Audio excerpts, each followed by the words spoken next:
Thank you for tuning in to another episode of ESPN Milwaukee's Double Coverage. You are joined by David Rantisi and Baxter Colburn, previewing the Week 12 matchup between the Green Bay Packers and the Minnesota Vikings. This game is being played in Minnesota, but let's just dive right into things here.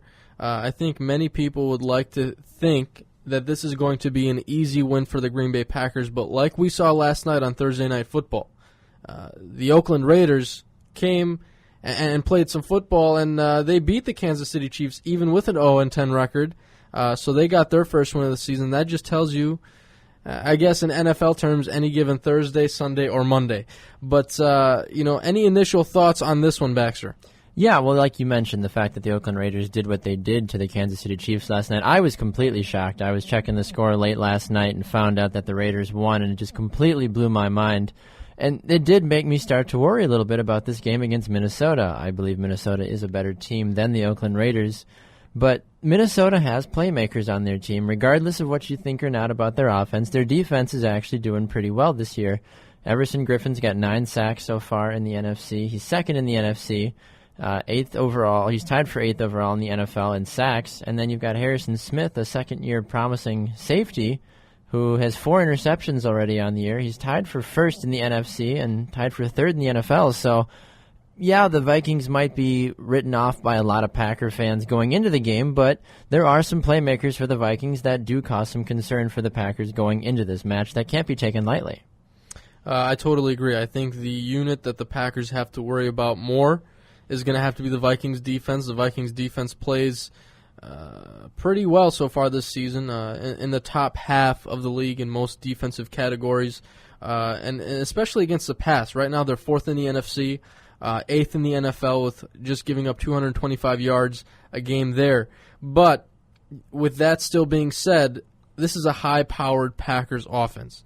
You couple that with a defense that has the best turnover margin in the league at plus 14 right now, and it's kind of hard to not go against the Green Bay Packers. But you have to figure out where some things might go wrong and how to tackle that. And this week, the Cleveland Browns recently released or waived running back Ben Tate, and he was claimed by the Minnesota Vikings.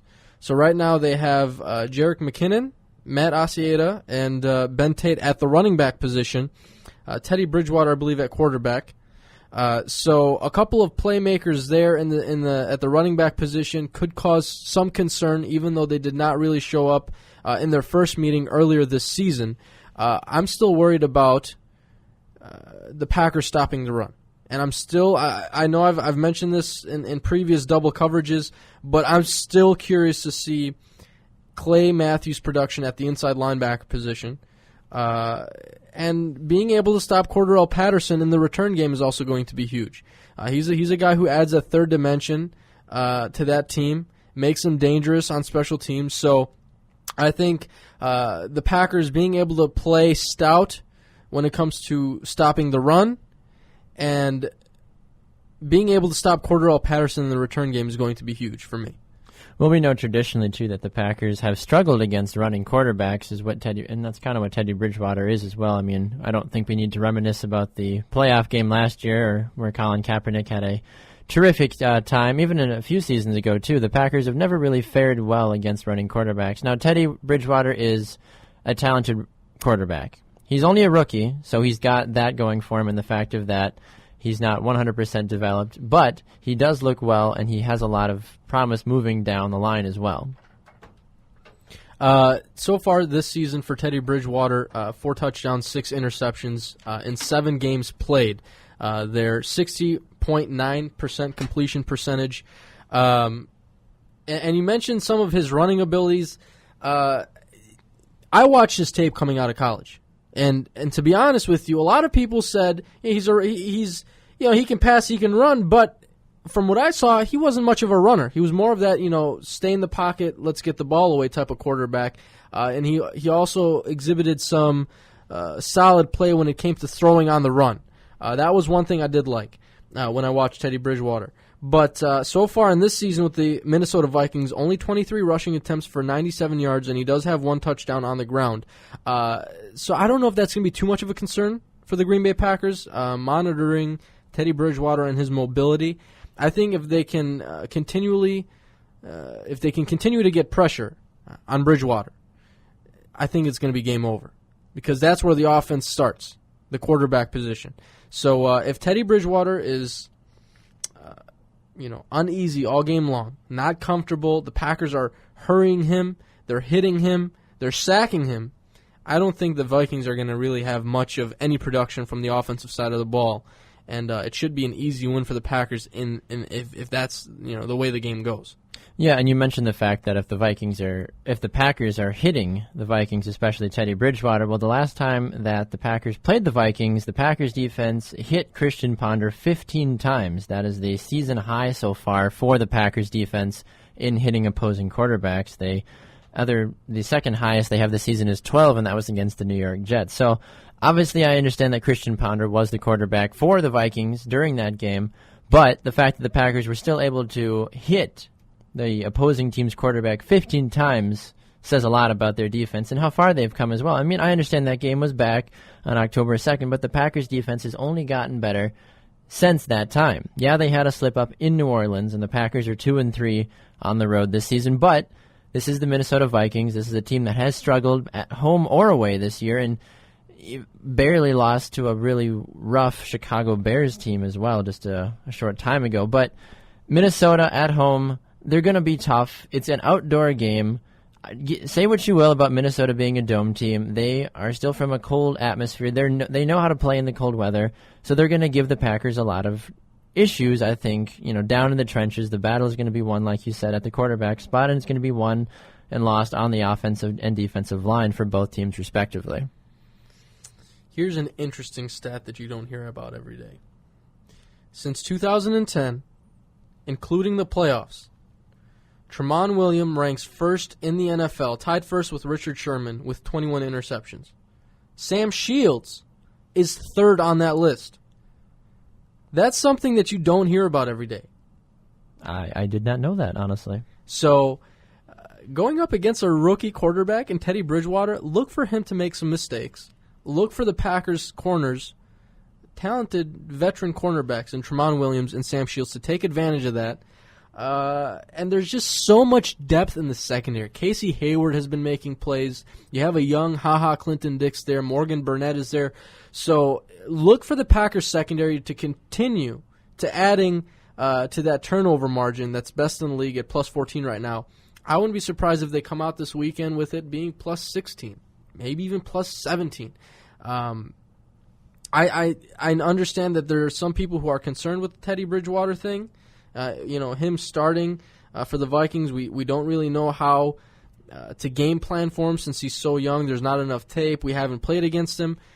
Fair points. But at the same time, you have to still understand that the guy is young, doesn't have a lot of experience, still needs to mature in the NFL. So that's, I think, another point for the Green Bay Packers there.